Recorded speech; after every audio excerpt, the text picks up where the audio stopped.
I need you to retrieve this artifact. You will find it on this abandoned spacecraft.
Okay, welcome to another Evil Clown Slayer review for some McFarlane Warhammer 40,000 fun.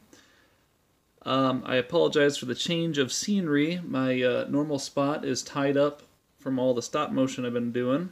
I know that's partly why a lot of you guys have been coming back. Hopefully you guys appreciate some of the work I've been doing for you guys. Mostly it's for me, but hopefully you guys enjoy a little bit of it too. Today, these are, we're going to look at some old figures. I say old, they're about a year old now. I kind of have this weird thing where I feel like I shouldn't review anything that's not currently on the market. Technically, both of these still are. You can go to Amazon and get both of these currently under Amazon Prime. The classic version, this one, has been marked up on Amazon, but you still can get it on Big Bad Toys for the regular retail price of $19.99. This one is currently on discount. We'll take a look at that and see if that's justified or not. Obviously, got to open her up still. Open them both up. So again, we're gonna do just a quick look. Looking at both these guys. Pretty typical box art. We're used to seeing this by now. We got on the back. I like that with these ones that we have. Some of the other figures that you can get in the same line. On the classic black version, again, I'll read into the chapter names or whatever. We got the unpainted versions of the Sororitas sister, the Blood Angel with the blaster, Hell Blaster. We've seen him before. And then the unpainted Hell Blaster, artist proof. And then over here, we got a Necron flayed one, and then a Necron flayed one that's not painted, along with the actual figure on the back here. I have all the painted figures. I have all the painted ones. On the side, like all the others, they do have a little figure picture of them. Very similar. Very nice. And looking at them from the front, they would be, you could basically just say that they're the exact same character, exact same figure, just slightly different colors. And we'll crack them open in a minute here. And take a good look and kind of do a quick comparison and see if there's a reason this one might be on discount and this one is at a premium price right now. So bear with me, I'm going to open these guys up and we'll talk in just a second. Okay, welcome back. So just a quick point out, these figures are both quite a bit easier to wrestle out of the packages compared to some of the other figures. There's about 4 little straps total for each of these. one for each weapon, and then 2 for the figure themselves. Some of the other, like the Space Marines, they've had like I feel like they have 6 or 7 straps total. They're a pain in the butt to cut out. But so yes, this is let's see here, the black one, ADEPTA SORORITAS Battle Sister. And we'll take a quick look at the McFarlane website, get a quick explanation of what's going on here. Now, hopefully that is in focus. It looks like it is. But the Battle Sister make up the vast majority of each of the orders militant, gunning down heretics, Xenos, and traitor alike with their holy trinity of weaponry: Bolter, oh yeah, bang bang, Melta, not shown here, Flamer, not shown here. That's kind of sad. But they do have their nice big chain swords. Not one of the Holy Trinity, I guess, but still, let's see if there's a Holy Quadra T or something. Okay, they are the foot soldiers of the Emperor, his sword of defiance, and his shield. Beneath their thundering bolters, countless aliens, mutants, and traitors and heretics have met their doom. Wherever they advance across the battlefields, the light of the Emperor spread like a holy dawn, manifesting in miracles that see the bolts and blasts of the enemy turned impossibly aside, or the foe consumed by the righteousness, the fires of righteous retribution. Sorry, I'm trying to read and rotate at the same time. I need to get one of those little fancy platforms. Onward the Battle Sisters march, their exultant prayers ringing out all the more stridently at these breathtaking proofs of the Emperor's manifest divinity, and with every squeeze of their triggers they dispatch more of their unworthy abominations that dare to stand against the master of mankind. So yep, that's the McFarlane version or explanation for these guys. That's actually specifically for this one. There's a separate one for this, the Bloody Rose. Basically, just to point out, the Bloody Rose is, they say something about them being ultra-violent, hone your violence, and use that to fight against the enemies of mankind, something like that. I'm not going to read it. You go to McFarlane.com and find it. I'll put the link in the description. But, so that's their McFarlane explanation of these guys. My quick explanation for these is that these, the Sisters of Battle are both, or both these characters are part of the Imperium, which, again, the Imperium are the human faction of this universe. They kind of side with the Space Marines in most cases. They all fall under the Imperium. Then we also have, like we mentioned, like Chaos, and then there's multiple Xenos, which is the alien factions. There's like a handful of the different aliens. But these guys, or these ladies, fall under the Imperium. So they are sometimes referred to as the nuns with guns, which they are pretty religious. They worship the Emperor, which is basically the Imperium's version of God. But again, he's a crusty old corpse sitting in a chair somewhere. So again, we refer to God and everything like that, but we currently, like our real world, we think of him as something out of a book, or him or her out of a book, an idea, a thought, something. Just in this universe, their deity is literally used to be a guy, and he's literally sitting in a chair, slowly rotting away. But he still has some power, and occasionally he'll interact with the outside world and do things like give one of these ladies super powerful angel wings, and they fly around the battlefield and wipe everything out, or they'll kind of like take over the body of a saint, is what they're sometimes called, and then they'll basically be super powerful people on the battlefield. But just taking a quick glance at these guys, we got to kind of see them side by side with some of the other characters for size comparison. And my Blood Angel is falling apart on me. Lost his little decorative thing, lost his gun. So it looks like if I'm crouching down here, they're a smidgen taller than the Heretic over here, the Veteran Guard Heretic. To be fair, they're wearing some big old high-heeled boots. If you can see that there, that makes them a good couple inches taller. But they are in power armor, so that would mean they're going to be a little bit bigger and taller than the average dude. That's what this guy's supposed to be. So kind of cool to see them slightly taller than this gentleman here. We'll put you back here. But comparing them to the Space Marine, as you would hope and expect, I mean, he's in power armor as well, but he is also about a head taller than these guys, as you would expect or want them for scaling purposes. In the universe, these guys are around 7 feet tall. I guess that would probably make these ladies maybe around 6 feet tall. So, I don't know. They do seem a little tall compared to the Space Marine, to be honest. In the lore, a lot of the books and everything, you'd expect them to be coming up to his chin, possibly. But I'm not going to complain. If they sized everything up compared to the Space Marine, they'd all be very small and it'd be very disappointing. But I had a quick glance at these guys, these characters. First thing I wanted to point out is that I had to warm up the hands to get them to be able to hold the weapons. It's kind of a reoccurring trick I've had to use with these McFarlane Warhammer 40,000 figures. Again, their hands are made out of this rubberish type material.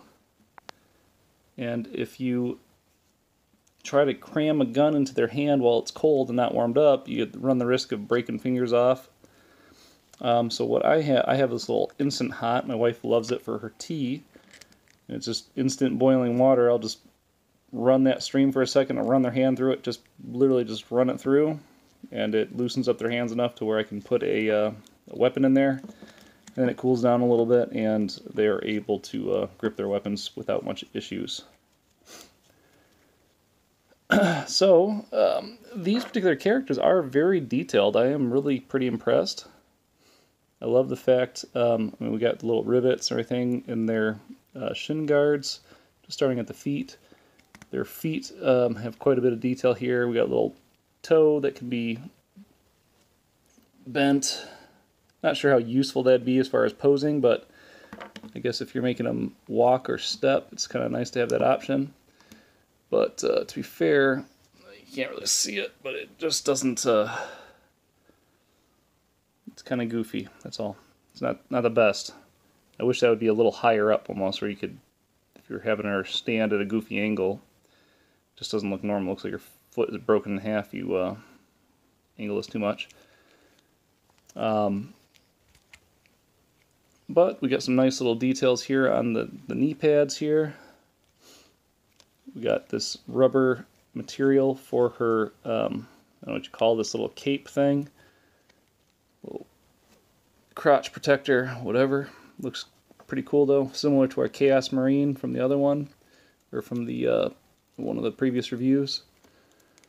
They both came with a gun, chainsword, and a base. I lost the base. Oh, there's the base. All the McFarlane characters, as far as I know, all come with one of these bases. This one flagged as a Warhammer base. But very detailed. I'm liking this belt. We have a kind of a rubberish material in the belt here. A couple different colors in here, which kind of what I'm realizing with a lot of these McFarlane figures is that most pieces only have 2 colors on them, and that's it.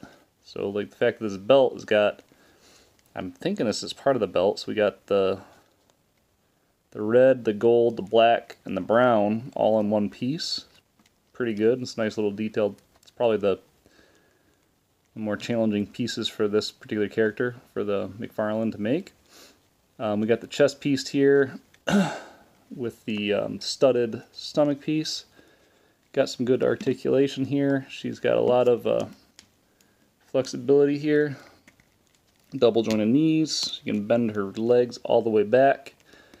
And we mentioned the feet, toes, and then as far as elbows, these are double jointed as well, but it's kind of hard to get the second joint in here to bend just because there's just too much stuff going on here. But it is double jointed in that elbow. Kind of interesting. They come with a backpack. The backpacks do come off. Now, just if you were curious, not that you would want to, heretical and all that, but these backpacks do not fit on the Space Marines. The Space Marines have a slightly different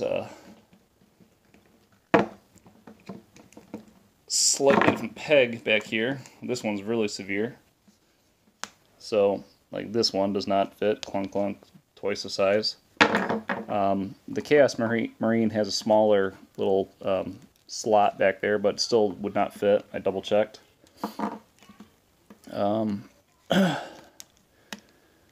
But looking pretty good here. Alright, sorry for the interruption there. Mrs. Evil Clown was yelling down to me, "Take care of your kids, do something." I know, it's like, no, I got better shit to do. Gotta take care of my toys. But, yeah, pretty good, again, overall, quite a bit of detail here. We got some details on these shoulder pads. Again, I've been kind of used to these Space Marines. I've had some of these Space Marines for a couple of years now, and they're pretty, in comparison, pretty bland. The one back here is probably the most detail-oriented one, with all the extra iconography for his chapter. But the other ones are all pretty flat and bland. These girls have quite a bit going on here. Pretty nice looking. Look at that cool little helmet. I was eyeing some other McFarlane figures online, not the Warhammer brand, but like I think it was a Witcher character. I was thinking they're both supposed to be the same size. I was thinking I could pop the head off of one of these girls and swap it out with one of the girls from the Witcher, one of the Witcher girls. I thought that'd be kind of cool looking. She with the scars on her face, her little face tattoos. Pretty common with these characters. Just make it more original. I don't know how hard that is to do. Really, I didn't want to buy a $20 figure just to pop its head off and have it not work. But that's kind of a quick glance at what this character is, what it looks like. Obviously, these are exactly the same characters. The molds are exactly the same. One of the things I've noticed at a quick glance, which kind of leads me back to my original point of, is a reason this one's a little bit cheaper than this one. Now, as far as just at a quick glance, they both look pretty cool. Both very similar details. But some of the things that just this one's lacking, like you notice her legs, all red from the feet all the way up. This one doesn't have a lot more. It's black all the way up, but that white skull makes a big difference here. Now this one actually, I'm just noticing now, the red one here, the red rose, she's got some different knee pads, which actually are more detailed, well, sort of more detailed. They're kind of cool. They're chapter specific, it looks like. But the fact that they're all one color means you don't really notice. It's all kind of lost. You don't get a lot of that detail. Comparing them side by side, other than that, the hands, the wrists, all the same color, one piece on both of them. Looks like their guns are basically the same. One looks almost a little bit darker. I can't tell if it's from the angles or not, the lighting. But okay, so back to this. Basically all the same other than the knee pads. You creepos here. You want to see her butt? Just joking. But the belt part here, this one has got the gold here. This one's got the black only. So again, I give that an extra point up because this one's got we got the black, gold, red, brown all in one little piece. This one's got the white, black, and brown, no gold, so you lose a color there, which to me, the little variety of color makes a big difference in the overall look. This chest piece here and here, very, very similar. Silver, gold, and then red and black depending on the armor type. Their shoulder pieces look like they're the exact same, just different colors obviously, and their backpacks are the exact same. Again, this is going a little longer than I wanted it to, so again I apologize. Thanks for sticking with me.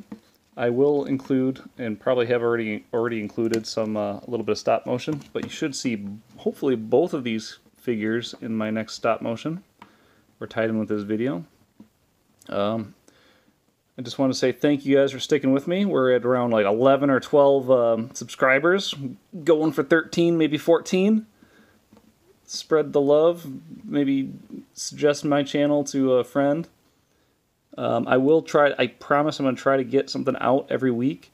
I apologize for the gap from the last video I made to this one, because I had a death in the family and I had to travel, and it was a big to do.